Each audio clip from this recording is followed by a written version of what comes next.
Okay, hello everybody. The topic today is going to be completing the square, section 9.2. And when we talk about completing the square, it really requires us to be able to do two things. One, we want to be able to write an equation so that we have we have a perfect square trinomial on the left-hand side. And we want to be able to solve by using the square root property. Now we've actually used the solving by the square root property from section 9.1. So our first job will be how do we rewrite an equation so that we have a perfect square trinomial? And I guess probably even before that, we should try to get an idea of what we actually mean by a perfect square trinomial. Perfect square trinomial is the kind of trinomial that will factor into a binomial square, right? So we might recognize that these three examples right here are perfect square trinomials. For example, x squared minus 4x plus 4 will factor as x minus 2 times itself, x minus 2. We'll write that as x minus 2 squared. It's important that we write it that way, not leave it as x minus 2 times x minus 2.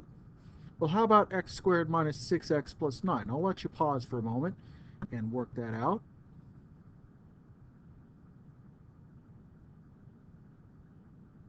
Okay, if you work this one out, you should recognize this as being something like x minus 3 squared. And how about the last one?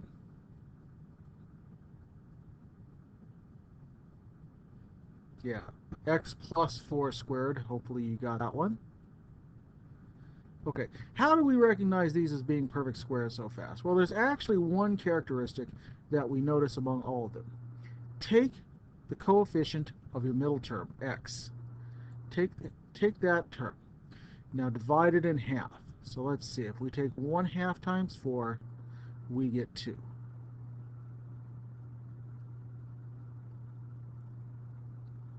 And if we square that last term, lo and behold, we have our constant at the end. And it's the same for all of them. 1/2 of 6 squared. So 1/2 of 6 is 3.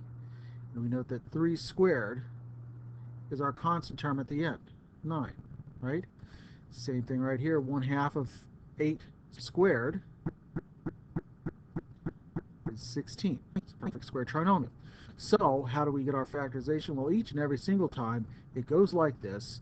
We take the square root of the first term, the sign from the second term, and the square root of the last term, parentheses squared, right? So another quick example of this might be something like if I had x squared plus 10x plus what would have to go at the end? Well, half of 10 squared. So half of 10 squared, 5 squared, is what goes at the end, plus 25. And when we see that, we know that it factors as the square root of the first term, the sign from the second term, and the square root of the last term, quantity squared. And you can verify for yourself by multiplication that that is what must happen. So let's ask just one more couple of questions right here.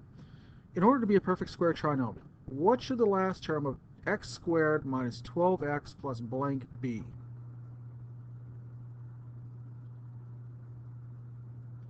Well, that's good.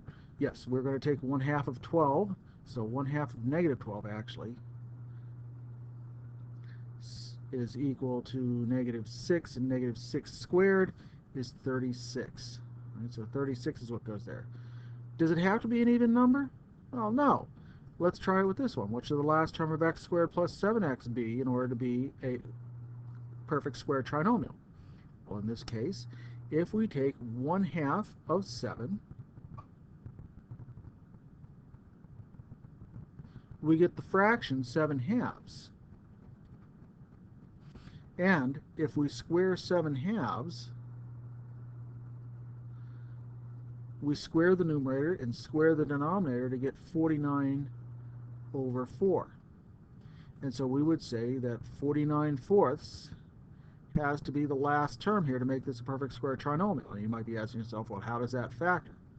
Well, again, like in our other previous examples, we might have said something like in x squared minus 12x plus 36's case, x minus 6 quantities squared was our factorization. So in this case, we're going to take x, we're going to take the sign from the second term plus, and we're going to take the square root of the last term, 7/2 quantity squared, and that would be our perfect square trinomial.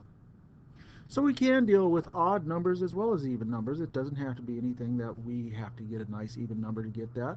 We can always get a perfect square even with odd numbers. All right, so more to come in the next video. We'll use this method to help us out.